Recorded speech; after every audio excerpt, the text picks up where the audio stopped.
Hi everyone and welcome back to our episode number 39. It's been a while since we talked about any hot topics or any topics of sim racing apart of having the guests or talking of course about Man Cave and Sim Expo. So today we will dive and jump to talk about the Traxion problem, talking about Motorsport Games and talking about Motorsport Network. It's quite important to realize that all the three of them are connecting, as you imagine, as Motorsport Games and Traxion, but to know that they used to be connecting somehow with Motorsport Network, and they are not anymore. So it's going to be nice to understand. So the podcast will be divided in three subjects. First, Traxion. We're going to talk about Traxion and what they have been doing. We're going to talk after about Motorsport Network and after about Motorsport Games, where we're going to talk about the financial problems, the games that they added, the license and everything that happened.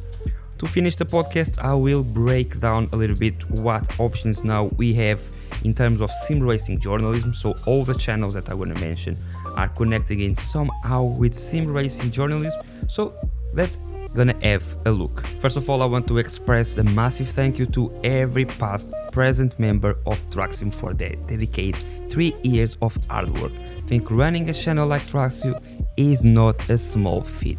Beyond just reporting the news, it requires a 100% focus on obtaining an in-depth knowledge to cover various subjects at a rapid pace. I think managing a team, having editor skill in video production, graphic, providing continuous support across YouTube, social media and the website on 24/7 basis is not an easy task.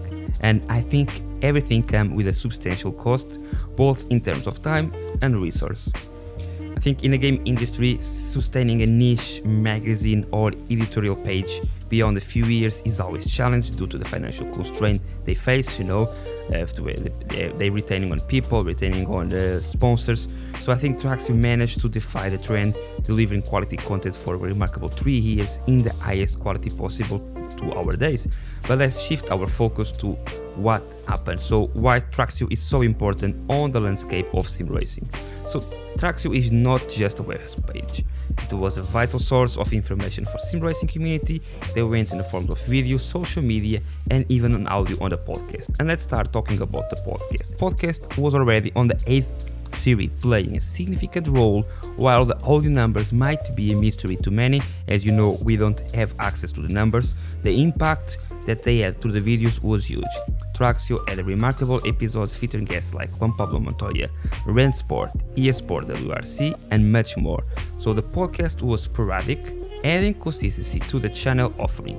The unique blend of audio and video content allowed viewers to relate and understand the impact more comprehensively. I think Traxion became a platform for inside discussions, creating memorable moments at esteemed guests. So if you never listen to the Traxion podcast, have a go because they have a lot of content for you. But if you jump to the editorial part or to the website, you see that the website is always been very precise and very well, I would say, calibrated. You have all the subjects divided by categories and the text never went to extend. So it was always around 3 to 4 paragraphs when they need to be. When it was something more technical, they always explore. And if they haven't a video, they will using the editorial part as a channel to the video page. So all that process was really good. But when it comes to the YouTube and social media, I think is when Traxion stood out as one of the best in terms of video diversity comparing to other channels. While platforms like Overtake.gg may have had more subscribers, the visual appealing graphics, thumbnails and visuals on Traxion have a distinct advantage on that approach. I think we can consider that probably they have potential difference in budget and resources. They have the location and the studio use. I can see that Traxion, a lot of time they will be working together, while on, for example, Overtake.gg, I can understand that a lot of them, they work on different parts even of the globe. So that always change a little bit. And of course the team on Traxion have different ideas from the team on the Overtake.gg. Traxion, the team committed to quality content and storytelling, probably infuse a little bit more with the classic British culture. On Overtake GG, you have a blend of nationalities, a blend of creativity. So both of them go inside of the spectrum of sim racing journalism, but after they follow different ways. In the border of landscape of sim racing journalism and social media, I think Traxion always had upper hand. I think their stunning visuals and color scheme, lighting coupled with an impressive way of presenting content made them stand out in the community.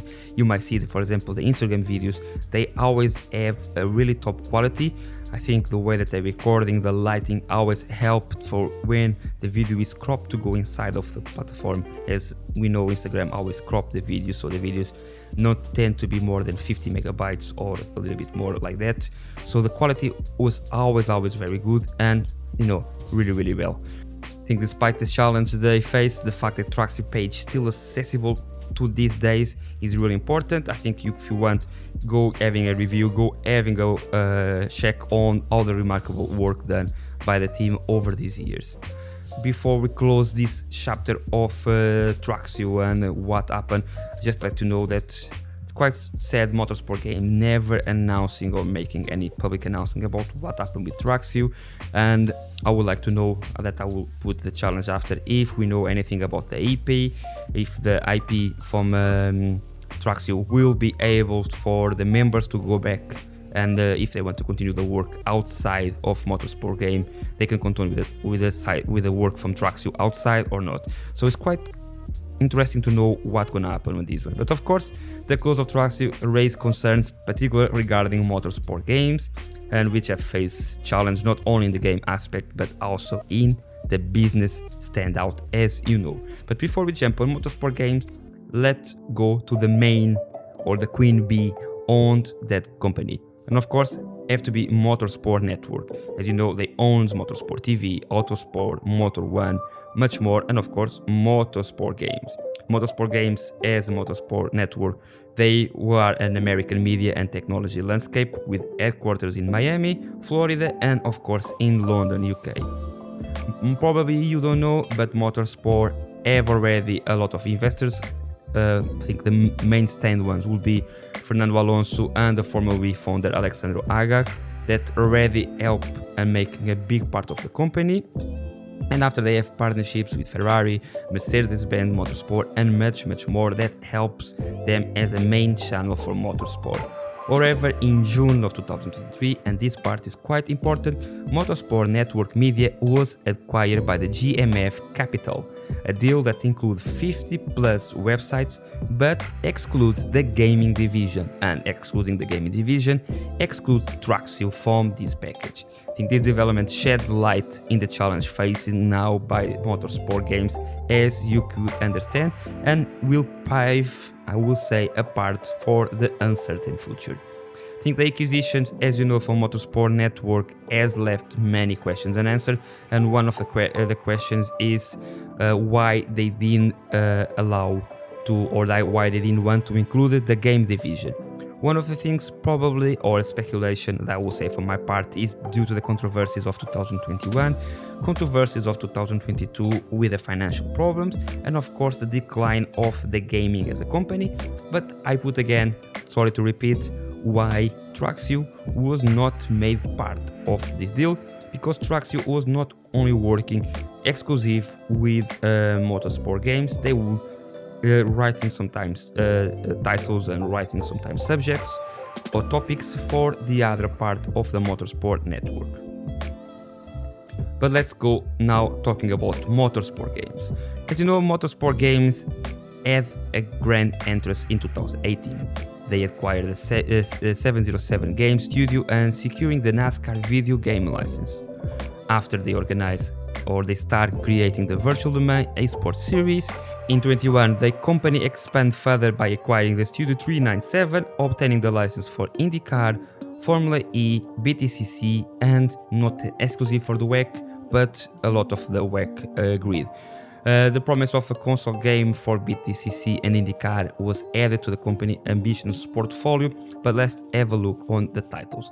They had titles as NASCAR Heat, NASCAR Rival, NASCAR Ignition, Carcraft, a game that was too promising a lot and never reached the potential, rFactor 2, along with the exclusive license for IndyCar, Formula E, BTCC and more that we already talked.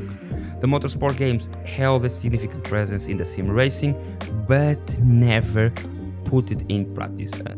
Apart these ideas of creating a company, after came the creation of Traxion.gg in November of 2020, while under the Motorsport Games aim to serve platforms across the Motorsport network, as already talked. So, despite their expensive efforts, Motorsport Games face challenge in gaining acceptance with the sim racing community.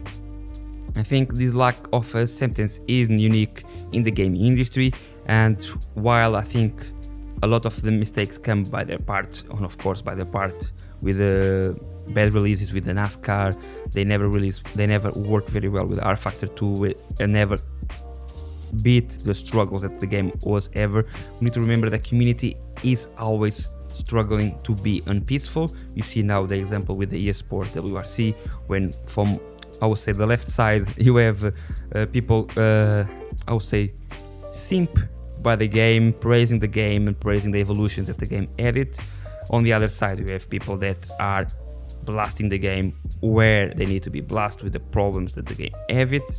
And you know, after on the community, instead of we respect and learn, okay, the opinions of everyone, we always go on the bench of negativity and calling names, insulting or whatever we can say against the other one. So you know, I think the negativity that the Motorsport Games facing on the sim racing, it was bad, but I think the community could sometimes help in some hours, but we know that's always happening. However, let's move on. Despite all these problems, on March 28, 2022, a US federal judge accepted a motion to sue Motorsport Games, and here is where everything started going down. Investors accused 4 executives of security fraud, alleging misleading statistics about their financial situation and the sales performance of the NASCAR Heat franchise. The lawsuit claimed that the misinformation allowed to Motorsport Games to buy out remaining shares at substantial discount. And while this was a surprise, further issues emerged with the company as 2 Motorsport Games staffers won lawsuits for unpaid wages. These financial challenges were compounded by a notice of a non-compliance with the NASDAQ listing rule in the same year. That's what we already talked about. Following the resignation of the board of directors of funding disputes, the company reported substantial losses in the third quarter of 2022, and with that the company went on a spiral of losing money. As you imagine, with the problems on the NASCAR, on the problems of financial problems, the stocks went down, and of course everything or all the well lose. So while the financial troubles persisted, Motorsport Games had been kept striving in the game industry, and despite the challenge, they still not be able to put what was supposed. So of course NASCAR, as I already talked, was not one of the greatest game. Big problems with the rFactor 2, but I think the cherry on top of the cake from all problems have to be Le Mans virtual 24 hours endurance race in January 2023. Using their sim racing game rFactor 2, despite featuring drivers as Max Verstappen and Romain Grosjean, they didn't survive to anything. So they face service issues, disconnection, drawing criticism from participants, 30 minutes to recover the servers, and after when the servers recover, the servers go down, and loads of problems. High-profile figures on the sim racing community as Jimmy Broadbent expressed concerns about the event and the impact on the perception of sim racing, but of course Max Verstappen, with his famous phrase "this is a clown show," make all the news for that event. It's just, honestly, it's a joke. It's not even, you cannot call this an event, a clown show. After the Le Mans, slowly started appear that Motorsport Games face internal turmoil when anonymous employee threatened to leak the source code for various games, including NASCAR Heat 5, NASCAR 21, Ignition, Carcraft, and the unreleased IndyCar game, unless unpaid wages was addressed once again. And after sequential in a move to recover that financial burdens, the NASCAR license is sold to iRacing, and that was something that a lot of people already expected and start putting another nail on the coffin of Motorsport Games. So until the last week this was happening, and now from the last week we know that the partnership between Motorsport Games and TOCA came to an end as TOCA terminated the agreement due to the ongoing fundamental breach by Motorsport Games. This termination affected the license rights for British Touring Car Championship (BTCC), leaving fans disappointed, especially those still had a little faith in the BTCC game. I don't know who was having faith, but on internet still appeared that a lot of people had some faith on the game. But the thing could not go worse. On the same day, on the same time, we know that 40% of the workforce reduction of the Motorsport Games is putting on motion. And with that, the close of Traxion. Once again, we know everything that happened with Traxion because the members went and told us on the Twitter or X, as you may call. So after that, the CEO Stefan Hood acknowledged the company's financial struggles, leading to cost-saving measures such as the closure of the Australian development studio, the global headcount reductions, where is Traxion, and the suspension of the planned IndyCar game. Unfortunately, this move resulted in an automatic suspension of a craft game that was to receive loads of upgrades that was already expecting, and now none of them have come alive. A part of the IndyCar, we know, or I know, that they still have the minimum guarantee annual payment for Motorsport Games on the first 60 days or 2 months of 2024. But for what I understand, for what I read, IndyCar are slightly already having some frustration, and they stating that they are aware of the plans, that they might take it, but they cannot legally announce them yet. So as the IndyCar game still on the process of will come or not when the suspension is lifted, so I think IndyCar cannot move away, but a lot of people already are thinking that IndyCar or will go to iRacing, and iRacing will have only the IndyCar license, or IndyCar might be open to receive or to give license to different types of games, and probably eSport is one of them. As you remember, eSport even dropped on beginning of 2000s a couple of games of IndyCar, so probably IndyCar and NASCAR even, so probably eSport will be keen to go back and having that, and that will be as they have already the Formula 1, so probably could be easy for them to develop an IndyCar game. And of other option will be Automobilista 2 that already have the 18 Dallara chassis ready to go, and after they have to change it slowly. So now let's hope that Automobilista probably will retain the full IndyCar and probably bring some more tracks to the game. Of course, with the addition of the suspension of the IndyCar game, the close of the CarCraft, Le Mans Ultimate have been already pushed back from December to February 2024.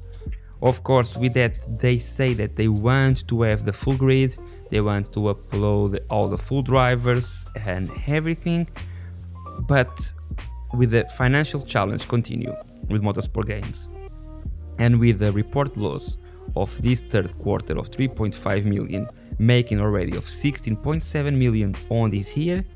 If Le Mans Ultimate will come, I think Le Mans Ultimate will be now going inside of a fog, and we will don't know what is happening or what is not happening. In summary, the closure of Traxion appears to be a consequence of external challenges faced by Motorsport Games rather than an issue with the Traxion himself. As you may know, the acquisition in 2023 of the Motorsport network, excluding the game division, I think raising some questions about why such a crucial part of the Motorsport network did not continue. I think the gaming division or the journalism on the game division could be transitioned from the game division to the actual network, and Traxion will be thriving again. Of course, like I say, exists a lot of speculating on the potential survival if Traxion, if they had retained the intellectual property and continue independently. I think that could be one of the options. and if the team of Traxion will create their own site and offer themselves a leverage on the different top of networks. So I don't know, I think Motorsport Network could leverage the strength of Traxion under them, a part of the game division. They can say they have Autosport UK, they have Motor One, and much more, Motorsport TV. So I think Traxion will be there, one of the parts, and I think they will get a lot to win as a company to offer. I think Simracing will be, or is growing up even more and more, not so as the last 3 years, but still growing up. So I don't know, let me know in the comments what you think that will make the company to survive. And talking about comments, remember to keep helping the channel. Take it 1 second to subscribe the channel and make it stand by liking the video on YouTube, and guys, give me 5 stars on Spotify, on Apple, as that helps a lot. Last episode have reached the top 10 in Czech Republic and in Denmark, so guys, on part of video games, of course, not on motorsport part, but that come to your likes and your clicks, so please keep helping, as that helps really a lot.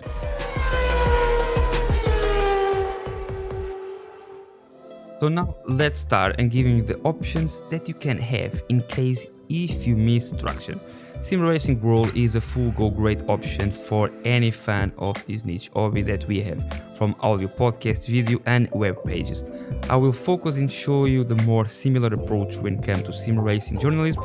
Of course, I will not be able to mention 50% of what exists on Simracing journalism part, because it's always difficult to find everything. I will do my best, but leave me in the comments if you know that exist more options. And let's start with the video part. Video part, I take 3 names that I think they are the biggest. Simpit has to be one of the biggest when it comes to week-based live news, where they always make a live stream talking about it, and quite pleasant. You have always vroom vroom. I take it at least 15 to 20 minutes talking on video about what's happening on the Simracing world and giving a little bit one part of their hot takes. Of course, random cosine, as you may ask why random cosine is here. I think if you follow him, you know that he started going away from reviews to more Simracing journalism with more small approach in his hot takes, or when he put a hot take, will be more considered and probably will be more seen from everyone. Like I say, for me, all these 3, my favorite have to be Simpit, not because it's better than the other ones, but because when they do the live, we always feel that we make part of what they're doing, and that's quite good. Of course, we have always Overtake, but I don't want to mention Overtake on this part. I want to put overtake.gg on the webpage. And to start it, overtake.gg on webpage is what stands more of all of them. On the same basket, we have race department. As you can imagine, they share a lot of their content, but they have quite a different approach on all the time. I think Overtake has a more relaxed way of writing and approach Simracing comparing with Traxion. When Traxion was more journalism, I would say that probably Traxion, they have some degree in journalism in some case, but of course that's it. And if you look for something more arcade on the same level than Overtake, I think GT Planet is one place to go. They have a huge forum community and they are always keen and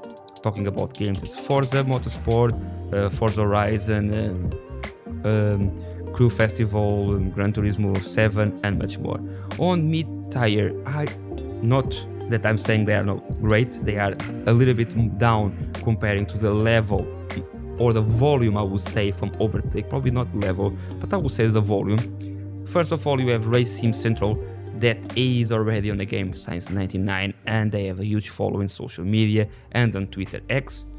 You have always another one that is super clean and essential and fundamental, Boxes Lab, that I quite enjoy it. BS Simracing is another website with a long approach in the game, been already from 2007. Simracing 24/7 and Simracing PC deserve a big honor as they approach in a different way. They just put the news and they give us different topics from the other part, and they are always still very good. In terms of audio, exists a very good and extensive list of podcasts, but I just gonna pick up some of the most important. If you just like guests and a casual 1 hour talk with guests, I think Gridfinder is the place to be. They're sponsored by NASDAQ Motorsport.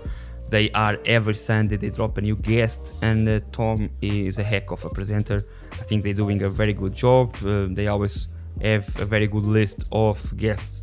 A lot of them that they are on my list too, but because they approached them before or otherwise I don't have a way of having them here. But I know that it's difficult, but I think they deserve our round of applause for everything they do.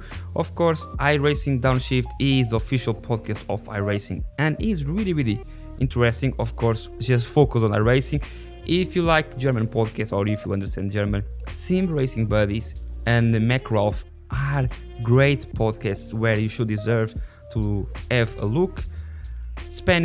In Spanish, La Pena del Simracing is one that I always follow. Sometimes a little bit, I speak Spanish, but sometimes it's quite funny to see completely different versions on how are very open about what they talk about on the podcast. So it's always very good, and the segments are really interesting. And to finish, 2 honorable mentions. First, Simracing 604. That you may ask why it's relevant, but as it inputs so many episodes, I think it's done a very good job every time they interview the people, and is a very nice person to follow and to know a little bit more. And one that I need to mention is Talking Sims with Chris A. Chris Way, as you know, unfortunately is not doing sim racing content for a long time due to some personal problems on his life, according with what people talking forums. But I think his channel is still one of the top channels in terms of sim racing numbers and sim racing voice. His voice and knowledge has always been top notch, and his podcast was always really good. So I really hope that one day he can come back to sim racing on the audio format or on the video format or the format that he wants to come back. I really hope that Chris A can come back. That's it for everything. Thank you so much for staying with me. I know that I promised talking about WRC, but I didn't have a proper opportunity to write and make a proper segment about it. I don't want to bring you and just say WRC is not good on A, B, C, D, and E. I think I need to bring something that have a good segment about it, and not just because I write for the sake of it. So I will drop on the next episode. I will talking about WRC for sure, and I will start dropping some episodes more on YouTube as soon as I start feeling a little bit more strong and we get more on that part. But once again, thank you for subscribing to the channel, to all the patrons, and thank you so much to Traxion.gg for making and give us the best they could in these last 3 years. I see you on the next week with another exciting guest.